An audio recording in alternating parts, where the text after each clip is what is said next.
أعوذ بالله من الشيطان الرجيم. بسم الله الرحمن الرحيم. الحمد لله الذي لا يبلغ مدحته القائلون ولا يحصي نعماءه العادون ولا يؤدي حقه المجتهدون، الذي لا يدركه بعد الهمم ولا يناله غوص الفتن، الذي ليس لصفته حد محدود ولا نعت موجود ولا وقت معدود ولا أجل ممدود، فطر الخلائق بقدرته ونشر الرياح برحمته ووتد بالصخور ميدان أرضه، والصلاة والسلام على سيدنا أبي القاسم المصطفى محمد. صل على محمد وآل محمد وآله الطيبين الطاهرين المعصومين، ولعنة الله على أعدائهم أجمعين. أما بعد، فقد قال الله سبحانه وتعالى في كلامه المجيد وفرقانه الحميد، وهو أصدق القائلين وقوله الحق. بسم الله الرحمن الرحيم. إنا عرضنا الأمانة على السماوات والأرض والجبال فأبينا أن يحملناها وأشفقنا منها فحملها الإنسان إنه كان ظلوما جهولا. درود پڑھیں محمد وآل محمد. صل على محمد وآل محمد. ایصال ثواب کی مجلس ہے، اربعین کے ایام بھی نزدیک ہیں.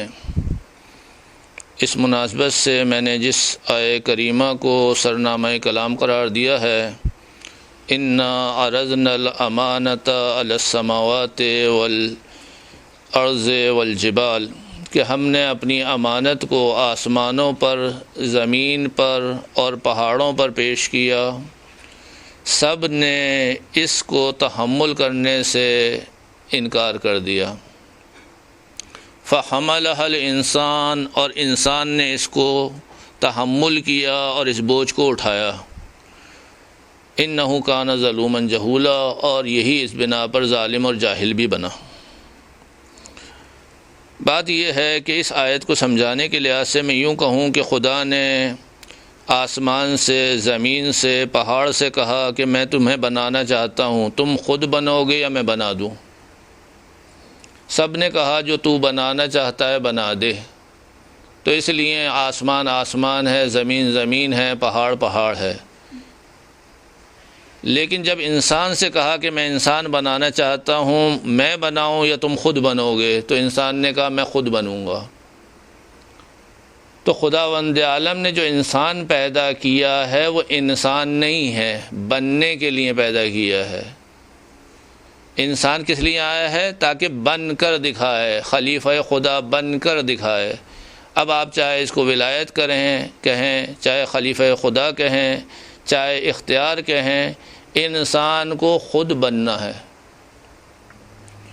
جتنے انبیاء آئے، جتنے ائمہ آئے، وہ اسی بات کی طرف اشارہ کرنے کے لیے، اسی بات کو سمجھانے کے لیے آئے ہیں کہ تمہیں، انسان کو کوئی دوسرا نہیں بنائے گا، تمہیں خود بننا ہے.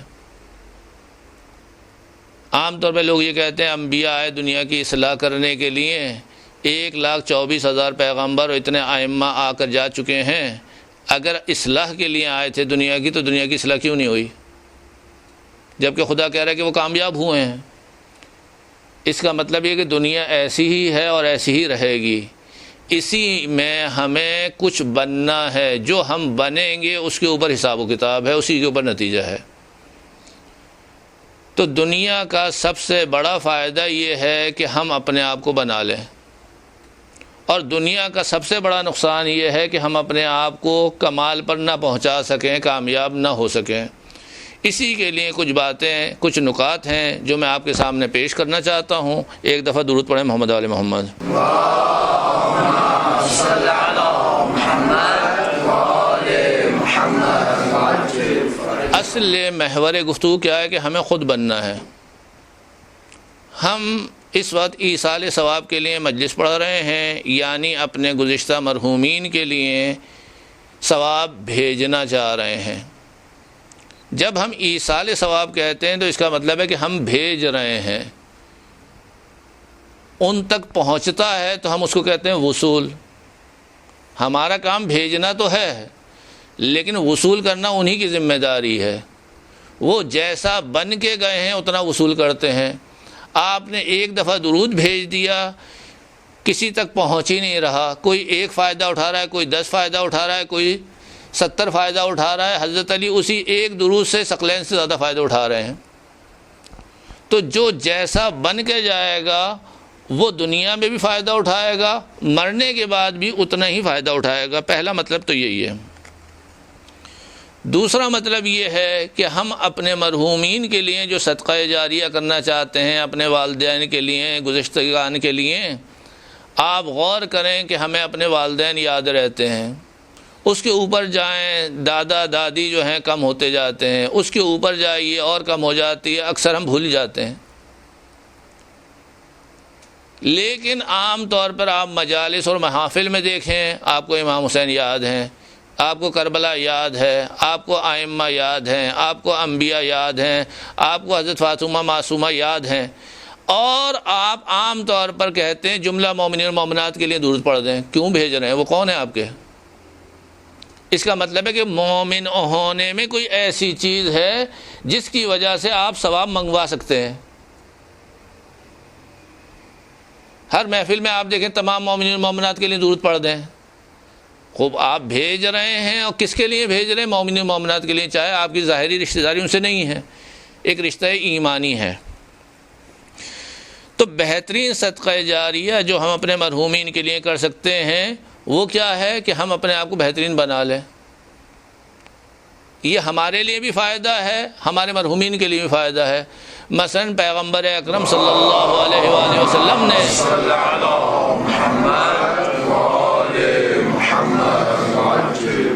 اپنے آپ کو انسانیت کے کمال پر, معراج انسانیت پر پہنچا لیا, تو وہ کائنات کے لیے رحمت ہے, رحمت للعالمین ہے. یعنی آپ کا فائدہ تمام کائنات کو پہنچ رہا ہے.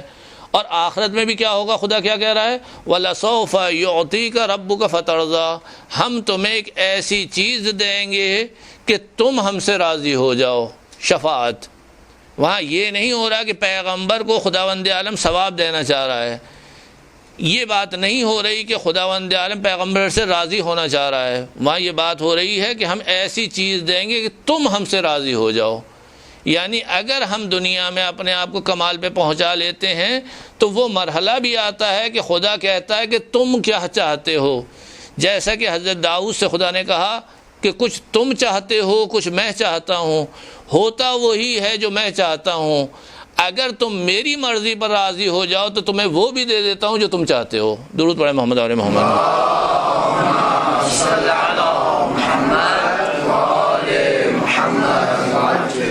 تمام انبیاء, تمام ائمہ اسی بات کو سمجھانے کے لیے آئے کہ اپنے آپ کو بنانے کی کوشش کرو, اور اسی کو جہاد اکبر کہا گیا ہے کہ جو اپنے آپ کو جتنا بنا لیتا ہے وہ جہاد اکبر ہے. حضرت علی علیہ السلام نے اپنے آپ کو 100% بنا لیا تو ہم وہاں کہتے ہیں کہ عین اللہ ہے, لسان اللہ ہے, ید اللہ ہے, وجہ اللہ ہے.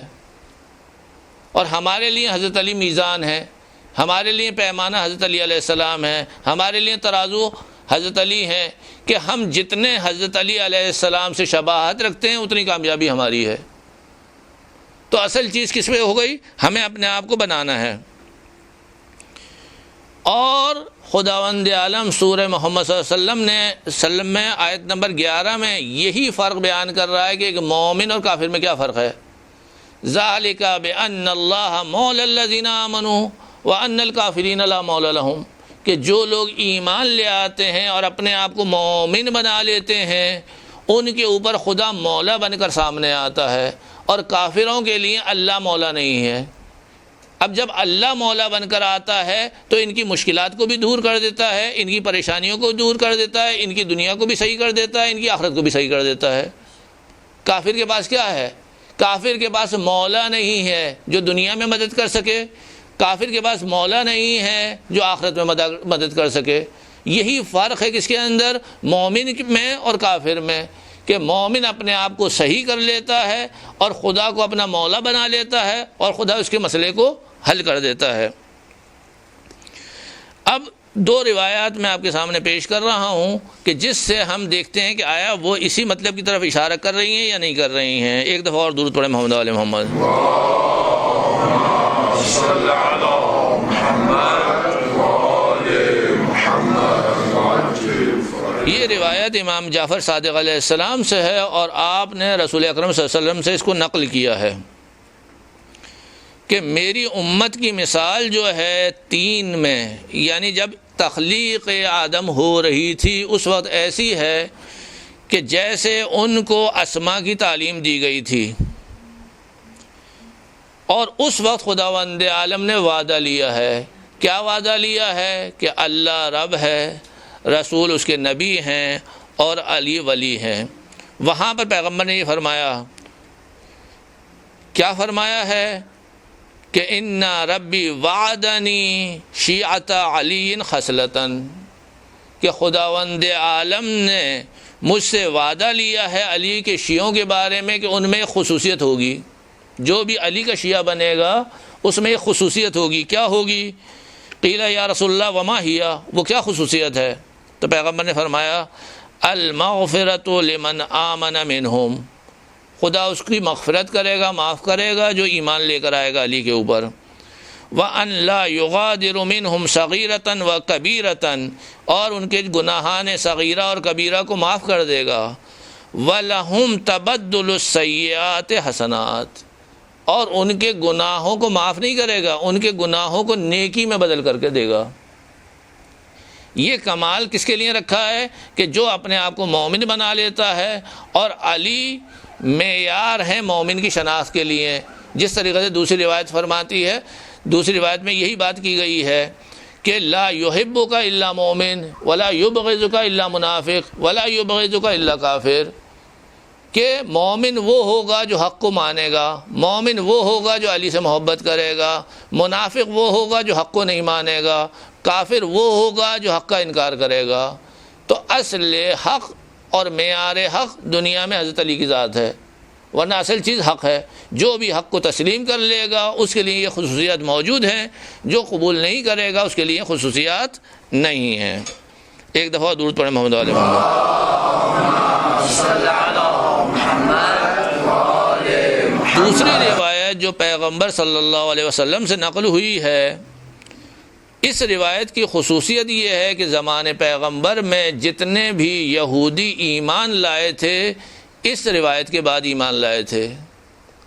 یہودی خود، ان کے گھر والے جو ایمان لے کر آئے ہیں، یعنی اس زمانے کے آپ سمجھیے پڑھے لکھے لوگ، کیونکہ یہودی مدینے میں تھے، مکے میں نہیں تھے، تو وہ اس آیت کے بعد یا اس روایت کے بعد ایمان لائے. وہ روایت کون سی تھی؟ پیغمبر نے فرمایا انا اولا بکل مؤمن من نفسہ، ہر مومن کی نسبت میں اولا ہوں، اس پر زیادہ حق رکھتا ہوں. وعلی اولا بہ من بعدی، اور میرے بعد علی تمام مومنین کے اوپر اولا ہیں. وقال، پھر فرمایا من ترک دینا او ضیاعا، جو کوئی قرضہ چھوڑ کے دنیا سے جاتا ہے یا کوئی نقصان دنیا سے چھوڑ کر جاتا ہے، فعلی، میرے ذمے ہے کہ میں اس کو ادا کروں. بعض روایت میں یہ آتا ہے کہ اگر مومن کے اوپر قرض ہے تو ہم دیں گے، چاہے وہ لہسن پیاز کے برابر ہی کیوں نہ ہو. یہ ہماری ذمہ داری ہے، کیونکہ مومن نے ہمیں ولی مانا ہے تو ہم اس کی چیزوں کو پورا کریں گے. یہ روایت اس کو بیان کر رہی ہے. فعلی من ترک دینا او ضیاعا فعلی، جو بھی قرضہ چھوڑے گا، کوئی نقصان چھوڑے گا تو میری گردن پر، رسول نے فرمایا. ومن ترک مالا فلورثتہ، اگر مال دنیا چھوڑ کر جا رہا ہے اس کے اپنے ورثہ کے لیے ہیں، ہمیں اس میں سے کچھ نہیں چاہیے. والنبی و امیر المومنین ومن بعدہما، پس نبی حضرت علی اور اس کے بعد جتنے ائمہ آئے، الزمہم ھذا، انہوں نے اسی چیز کو اپنے لیے کہا کہ ہم مومنین کے ساتھ یہ کریں گے. فمن صاروا اولا بہم من انفسہم، اسی وجہ سے وہ مومنین کی نسبت اولا ہیں، کہ مومنین سے زیادہ ان کا خیال رکھنے والے وہ ہیں دنیا میں بھی اور آخرت میں بھی. تو وما کان سبب اسلام عامت الیہود الا من بعد ھذا القول، اکثر یہودی جو مسلمان ہوئے ہیں اس کی وجہ پیغمبر کا یہی قول تھا کہ ہم دنیا میں بھی تمہاری مدد کریں گے، ولی ہیں، اور آخرت میں بھی تمہارے ولی ہیں۔ تو یہ روایت بھی آپ کو بتا رہی ہے کہ اصل چیز یہ ہے کہ ہمارا اپنے آپ کو حق پر لانا ہے، ہمارا اپنے آپ کو کمال پہ پہنچانا ہے۔ جب یہاں تک بات پہنچ گئی تو اب ہم آتے ہیں، دیکھتے ہیں دنیاوی لحاظ سے۔ مثلاً آپ دیکھیے کہ حضرت مسلم بن عقیل ہیں اور دارالامارہ کے اندر 30 آدمی ہیں، باہر حضرت مسلم کے ساتھ 18,000 یا 12,000 افراد ہیں، کامیاب کس کو ہونا چاہیے؟ جبکہ ہم دیکھتے ہیں کہ 18,000 کامیاب نہیں ہوئے۔ اس کے بعد ابن زیاد آ جاتا ہے، زیادہ سے زیادہ اس کے بعد 50 آدمی تھے، تو اندر 80 آدمی ہیں اور باہر 12,000 18,000 آدمی ہیں، کس کو کامیاب ہونا چاہیے؟ لیکن ہم دیکھ رہے ہیں کہ یہاں پر ابن زیاد کامیاب ہو رہا ہے، چاہے وہ باطل پر ہی کیوں نہ ہو۔ تیسری دفعہ آپ سمجھ لیجئے کہ جب حضرت ہانی کو شہید کر دیا جاتا ہے، پھر دوبارہ گھیراؤ کر لیتے ہیں، پھر ابن زیاد اس کے اندر آ جاتا ہے، حصار کے اندر آ جاتا ہے، لیکن پھر بھی کیا ہوتا ہے؟ ایک آدمی آتا ہے، افواہ چھوڑتا ہے، جو کچھ بیان کرتا ہے، پھر لوگ بھاگ کے چلے جاتے ہیں۔ تو اس سے ہمیں یہ سمجھ میں آ رہی ہے بات کہ خالی حق پر ہونا کامیابی کی دلیل نہیں ہے دنیا میں بھی، بلکہ ایک معیار اور کوالٹی ہونا ضروری ہے۔ اگر وہ چیز ہوگی تو ہم دنیا میں بھی کامیاب ہوں گے اور آخرت میں بھی کامیاب ہوں گے۔ اگر وہ کوالٹی نہیں ہوگی تو دنیا میں بھی صحیح فائدہ نہیں اٹھا سکتے اور آخرت میں بھی صحیح فائدہ نہیں اٹھا سکتے۔ اور اس کوالٹی کا تعلق باہر کے عمل سے نہیں ہے، اس کوالٹی کا تعلق ہمارے اندر کے عمل سے ہے۔ ابن زیاد اپنی برائی کے باوجود اپنی برائی میں کتنا سخت تھا یا سنجیدہ تھا کہ اس نے 12,000 18,000 کے لشکر کو بھگا دیا، لیکن 18,000 کے لشکر میں یہ صلاحیت نہیں تھی کہ ایک ابن زیاد کا مقابلہ کر سکیں۔ تو اس کا مطلب یہ ہے کہ کمال کوئی چیز ضروری ہے۔ یا ہم آتے ہیں جنگ بدر میں، دیکھ رہے ہیں کہ جنگ بدر میں ادھر 313 مسلمان ہیں، ادھر جو ہے 1,000 کا لشکر ہے۔ ظاہری لحاظ سے کس کو کامیاب ہونا چاہیے؟ 1,000 کے لشکر کو کامیاب ہونا چاہیے، لیکن 1,000 کا لشکر کامیاب نہیں ہوا ہے، مسلمان کامیاب ہوئے ہیں۔ ہم خالی اس کو لے جاتے ہیں معجزے کے اوپر، خالص کرامت کے اوپر لے جاتے ہیں، خدا کی نصرت اور مدد کے اوپر لے جاتے ہیں۔ اگر خدا کی نصرت بدر میں تھی تو احد میں کیوں نہیں تھی؟ ہم یہ نہیں دیکھتے کہ وہاں پیغمبر کی کیا حالت تھی، ہم وہاں یہ نہیں دیکھتے کہ مسلمانوں کی کیا حالت تھی، ہم یہ نہیں دیکھتے کہ حضرت علی کی کیا حالت تھی۔ مثلا جنگ تبوک میں اگر آپ دیکھیں، جنگ تبوک میں لشکر مسلمانوں کا گیا ہے روم کے مقابلے میں، اور مسلمانوں کی حالت یہ تھی کہ ان کے پاس جو ہے جنگ موتا اور جنگ تبوک کے اندر کہ کھانے کو چیزیں نہیں تھی۔ ایک کھجور منہ میں ایک مومن رکھتا تھا، پھر دوسرے کو نکال کے دیتے تھے، پھر تیسرے کو دیتے تھے، ایک کھجور 3 آدمیوں کو کھانا تھا۔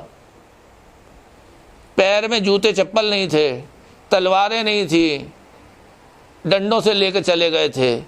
روم کا لشکر ان کو دیکھ کر واپس چلا گیا، شکست کھا لی اس نے، لڑے بغیر چلا گیا۔ تو ان سے پوچھا کیوں واپس جا رہے ہو؟ اس نے کہا ان کے پاس کچھ بھی نہیں ہے، ہم ان کا کچھ بھی نہیں بگاڑ سکتے، زیادہ سے زیادہ قتل کر سکتے ہیں، لیکن ان کے پاس ایسا جذبہ ہے کہ یہ ہمیں کچھ نہ ہونے کے باوجود بھی قتل کریں گے، سارا فائدہ ان کا ہے۔ تو ان کو دیکھ کر لشکر واپس چلا گیا، شکست ہو گئی، اس کو شکست تسلیم کر لی پورے لشکر نے۔ تو وہاں کیا چیز تھی؟ جنگ بدر میں کیا ہو رہا ہے؟ جنگ بدر میں ہم یہ نہیں دیکھ رہے کہ پیغمبر نے 313 کو 1,000 سے جب لڑوایا ہے تو کیا پالیسی کی ہے۔ 313 کو جب 1,000 پہ دیکھتے ہیں تو ہمیں محسوس ہوتا ہے کہ ایک مسلمان کے مقابلے میں 3 آدمی حملہ کریں گے، اور یقیناً ان 3 کو کامیابی ہونا چاہیے کیونکہ 3 طرف سے حملہ ہوگا۔ پیغمبر نے اس سے بچنے کے لیے کیا کیا کہ مسلمانوں سے کہا کہ 3 کا گروہ بناؤ اور پشت بنا کر لڑو ایک دوسرے کے اوپر، 3 کے گروہ میں، تاکہ صرف ایک طرف سے حملہ ہو سکے۔ یعنی 2 طرف سے حملے کو بچا لیا تاکہ ایک کا مقابلہ ایک سے ہو۔ جتنی دیر میں تمام مسلمانوں نے 70 آدمیوں کو قتل کیا تھا، ایک حضرت علی علیہ السلام نے 36 آدمیوں کو قتل کر دیا، یعنی آدھے سے زیادہ تعداد اسی لشکر میں حضرت علی نے ماری اسی وقت میں. یہ کیا ہوا ہے؟ ہم اس پہ حساب کیوں نہیں کرتے؟ حضرت علی علیہ السلام قتل کر رہے تھے، ایک سے زیادہ وار نہیں لگا رہے تھے، یعنی وقت بھی بچا رہے تھے، اپنی توانائی بھی بچا رہے تھے. سامنے والا چاہے زخمی ہو رہا تھا چاہے مر رہا تھا، اس سے ہٹ رہے تھے. تو جتنی دیر میں تمام مسلمانوں نے قتل کیے ہیں 70 آدمی 34 آدمی، حضرت علی علیہ السلام نے اسی وقت کے اندر اکیلے نے 36 آدمیوں کو 36 آدمیوں کو قتل کر دیا، یعنی آدھے سے زیادہ تعداد کو قتل کر دیا ہے. تو یہ چیز ہمیں بتا رہی ہے کہ ایک نظم ہوتا ہے، ایک معیار ہوتا ہے، ایک کوالٹی ہوتی ہے جس کی وجہ سے ہم فائدہ اٹھاتے ہیں. ایک شخص آیا امام محمد باقر علیہ السلام کی خدمت میں، درود پڑھیں محمد والے محمد.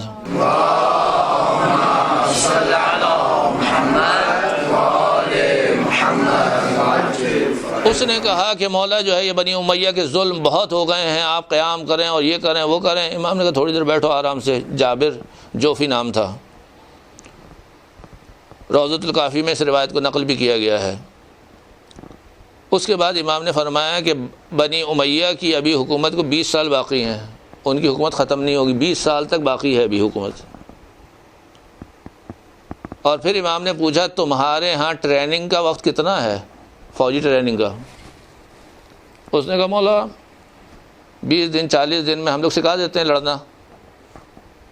لڑنے کے قابل کر دیتے ہیں. امام نے فرمایا ہمارے ہاں پوری زندگی. امام کون سی چیز سکھا رہے ہیں؟ کہ ہمارے یہاں ٹریننگ پوری زندگی ہے، ہم پوری زندگی سکھاتے ہیں. وہ کیا سکھا رہے ہیں امام؟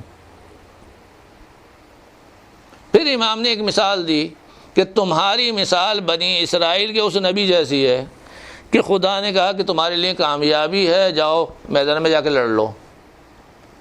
اب یہ جو نبی کے ساتھ تھے لوگ وہاں پہنچے، لشکر کو دیکھ کر بھاگ گئے. پھر خدا نے کہا تمہیں کامیابی ہو جائے گی، جاؤ لڑنے کے لیے. پھر دوبارہ لشکر کو دیکھا، پھر لشکر کو دیکھ کر بھاگ گئے اور کہنے لگے یا رسول اللہ آپ خود لڑیے. حضرت موسیٰ خود ہی لڑیے، جو نبی تھے ان سے کہا کہ آپ ہی لڑیے، ہم تو یہاں بیٹھے ہوئے ہیں. تیسری دفعہ خداوند عالم نے کہا کہ یا لڑو گے یا جہنم میں جاؤ گے، مرنا تو تمہیں ہے، جاؤ لڑو. اب جو بھاگ گئے تھے وہ تو بھاگ گئے، لیکن ان میں سے 313 آدمی تیار ہو گئے ہم لڑتے ہیں. صرف 313 میدان میں گئے اور ان کو کامیابی ہو گئی. تو ہمیں معیار کامیابی باہر نہیں ہے، ہمارے اندر ہے. اگر ہم اس چیز کو سمجھ لیں تو ہمارے نزدیک جو ہے مال دنیا کی حیثیت بھی نہیں رہے گی، اس کو بھی ہم صحیح استعمال کریں گے. صحت کی حیثیت بھی نہیں رہے گی، اس کو بھی ہم صحیح استعمال کریں گے. مکان کی، زمین کی، نیکیوں کی بھی حیثیت نہیں رہے گی، ہم اس کو صحیح استعمال کرنا سیکھ جائیں گے. جب صحیح سیکھ جائیں گے تو دنیا میں بھی فائدہ اٹھائیں گے اور آخرت میں بھی فائدہ اٹھائیں گے. درود پڑھیں محمد والے محمد.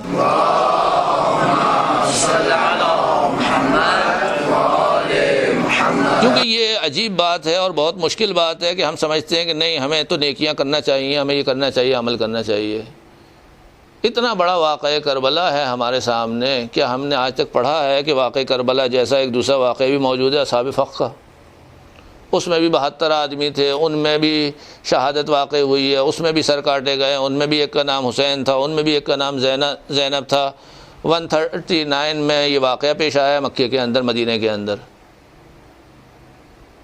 وہ بھی امام حسن کی اولاد سے تھے، لیکن کوئی آپ شیعہ ان کو جانتا بھی نہیں عام طور پر، جبکہ بالکل واقع کربلا جیسا واقعہ ہوا ہے.